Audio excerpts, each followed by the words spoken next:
अस्सलाम वालेकुम व्यूवर्स, मैं हूं माहिर नफ्सियात Marwa Tahir. Welcome to my channel. आज बात करेंगे बहुत ही इम्पॉर्टेंट टॉपिक पर। मैं ज़्यादातर उन टॉपिक पर वीडियोस बनाती हूं जो लोगों में बहुत कॉमन नज़र आती हैं या ऐसे केसेस जो मेरे पास बहुत ज़्यादा आने लग जाएं। आज बात करेंगे सेक्सुअल डिसफंक्शन पे, जेंडर डिसेबिलिटी पे और पर्सनैलिटी कॉन्फ्लिक्ट्स पे। ये तीनों बातें आपस में इंटरलिंक्ड क्यों हैं और बात सेक्सुअल डिसफंक्शन से स्टार्ट क्यों हो रही है। सेक्सुअल डिसफंक्शन कहते हैं ऐसी आपकी परेशानी को, ऐसी इलनेस को या ऐसे डिसऑर्डर को जिसकी वजह से आप अपनी लाइफ में, मैरिटल लाइफ में या अपनी ज़िंदगी में सेक्सुअली प्रॉपर्ली परफॉर्म नहीं कर पाते। अब इसकी बहुत सी रीजंस हैं। सबसे पहली वजह क्या है? सबसे पहले देखते हैं कि जिस्मानी वजूहात क्या होती हैं जिसकी वजह से अक्सर लोग सेक्सुअली वीक होते हैं, ज़्यादातर मेल और फीमेल, ये दोनों के लिए। फिजिकल कॉजेज क्या हैं इसकी? सबसे बड़ी बात ये कि अगर आपको कोई किडनी या लिवर फेलियर है या अगर आप शुगर के मरीज हैं, इसके अलावा अगर आपको कोई दिल का मसला है, हार्ट डिजीज है, इसके अलावा अगर आपको सांस फूलता है या चढ़ते हुए सीढ़ियाँ चढ़ते हुए आपको सांस चढ़ता है और आप वीक फील करते हैं, इसके साथ साथ अगर कोई हार्मोनल इम्बैलेंस है या खुदा न खास्ता कैंसर है, ये सारी वजूहात होती हैं सेक्सुअल डिसफंक्शन के होने की। अब इसके बाद इसके साइकोलॉजिकल कॉजेस देखते हैं, यानी नफ्सियाती मसाइल क्या हो सकते हैं। नफ्सियाती वजह क्या होती है कि लोग मेरे पास अक्सर कंप्लेन करते हैं कि वो उनकी अपनी लाइफ में, वो मैरिटल लाइफ में सेक्सुअली फिट नहीं है। और इसके बारे में जानना आप सबके लिए इतना ज़रूरी क्यों है? क्योंकि बहुत से लोग इन्फॉर्मेशन ना रखने की वजह से गलत चीज़ों में पड़ जाते हैं और उनको नहीं पता लगता कि वो अपनी लाइफ को किस तरह से ख़राब कर रही हैं।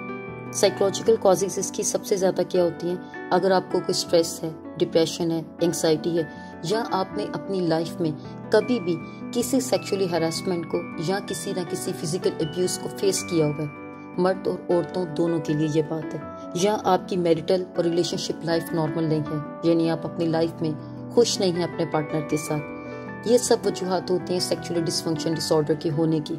ज़्यादातर लोग इसमें फिजिकली और साइकोलॉजिकली और सेक्सुअली फिट होते हैं मगर अपनी कॉजेस ना जानने की वजह से वो परेशान होते हैं। अब बात कर लेते हैं जेंडर डिसेबिलिटी की। जेंडर डिसेबिलिटी क्या चीज़ है? क्या आप मर्द या औरत होने की वजह से जेंडर डिसेबल का शिकार है या आप कंफ्यूज्ड हैं? ये दो बातें, दो मुख्तलिफ चीज़ें हैं। ज़्यादातर आजकल मेरे पास जो केसेस आ रहे हैं उनमें जेंडर डिसेबिलिटी की बहुत प्रॉब्लम्स हैं। फिजिकली पेशेंट बिल्कुल ठीक होता है, मेल मेल होगा, फीमेल फीमेल होगी, मगर कंफ्यूज्ड होंगे कि उन्होंने एज ए मेल परफॉर्म करना है या एज ए फीमेल परफॉर्म करना है। उसकी सबसे बड़ी वजह अपनी पर्सनैलिटी कॉन्फ्लिक्ट्स हैं। आप अपने आप को देखना छोड़ देते हैं। पर्सनैलिटी के लिहाज से, शख्सियत के लिहाज से लोग अपने आप को वीक फील करते हैं। इस तरह के लोगों में ज़्यादातर ये मसाइल तब क्रिएट होते हैं जब उनकी अपनी बचपन की ज़िंदगी, जब उनकी ज़िंदगी में गुजरे हुए हादसात या होने वाले डिप्रेशन को आप पकड़ कर डुबा दें। ज़्यादातर लोग अक्सर मेरे पास कंप्लेन करते हैं कि हम कोशिश करते हैं कि हमारी फैमिली का वो मेंबर आपके पास एज ए थेरेपिस्ट के पास विजिट करने आ जाए, लेकिन वो नहीं आते कि लोग क्या कहेंगे।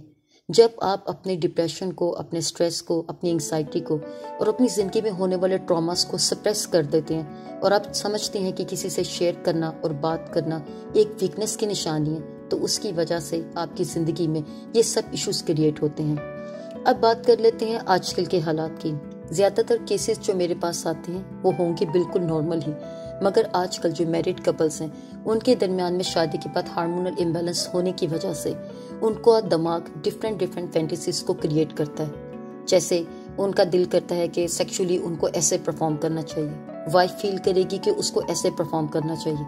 ये सब चीज़ें हेल्दी हों तो अच्छी बात है, मगर अगर ये नॉन हेल्दी वे में हो तो ये आपकी सेहत के लिए और साइकोलॉजिकली दोनों लिहाज से गलत है।